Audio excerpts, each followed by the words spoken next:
अब आपको दिखाते हैं कि इस परमाणु रेस में कौन कितना ज्यादा जमीन पर मजबूत दिखता है। बात हम सिर्फ अमेरिका और रूस की करेंगे। सबसे पहले आपको दिखाते हैं कि अगर इन दोनों देशों के बीच में परमाणु तैयारियां हुई या फिर बाकी देश भी, नाटो देश भी इसमें कूदे, तो फिर क्या आलम बनेगा। अगर आप देखें, सबसे पहले सबसे ऊपर नंबर आता है रूस का, जिसके जखीरे में दुनिया के सबसे ज्यादा परमाणु बम है, 5580।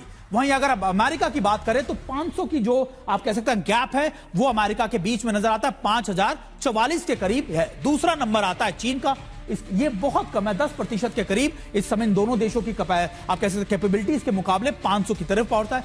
वहीं फ्रांस 290, जहां पर फ्रांस के बाद 290 नाटो का सबसे मजबूत देश, जिसके पास इतने ज्यादा आप कह सकते हैं वेपन्स है, न्यूक्लियर वेपन्स। फिर आता है ब्रिटेन 225, भारत 172, इसके अलावा इजराइल की आप बात कर लीजिए 90 के करीब ये न्यूक्लियर वेपन्स है। इसके बाद पाकिस्तान 170। वहीं उत्तर कोरिया, जो एक मेजर कंसर्न है सभी के लिए, खासतौर पर नाटो के साथ साथ अमेरिकी देशों के खिलाफ, क्योंकि उत्तर कोरिया किसी की भी नहीं मानता, उसके पास भी 50 न्यूक्लियर बॉम्ब है। और ये रिपोर्ट जनवरी 2024 की, आप मानिए कि जनवरी 2024 से लेकर अब तक 1.5 सालों में कितनी ज्यादा काबिलियत या फिर जितना इन्हांसमेंट सबके न्यूक्लियर वेपन्स में हो गया होगा, क्योंकि अब ये रेस बहुत तेजी से आगे बढ़ती जा रही है।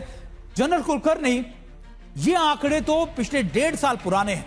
इन आंकड़ों के बाद अगर अभी की बात की जाए, क्योंकि देखिए अगस्त की जानकारी अमेरिका की तरफ से अब आई है नवंबर में, यानी चुपचाप न्यूक्लियर टेस्ट किए जाते हैं, हर देश करता है, तो क्या आप मानिए कि ये आंकड़े बहुत तेजी से बदलेंगे और ये आंकड़े दुनिया भर के लिए एक बड़ा मेजर कंसर्न भी होगा? देखिएगा, अमेरिका जानता था कि जब पुतिन ने पोसाइडन का जब टेस्ट किया तो उसी से उनको लगा कि जो कैरियर्स हैं, अगर रूस उनको टेस्ट कर रहा है तो अमेरिका ने भी टेस्ट कर लिया अगस्त में चुपचाप करके। अब उन्होंने घोषित किया कि हमने टेस्ट किया।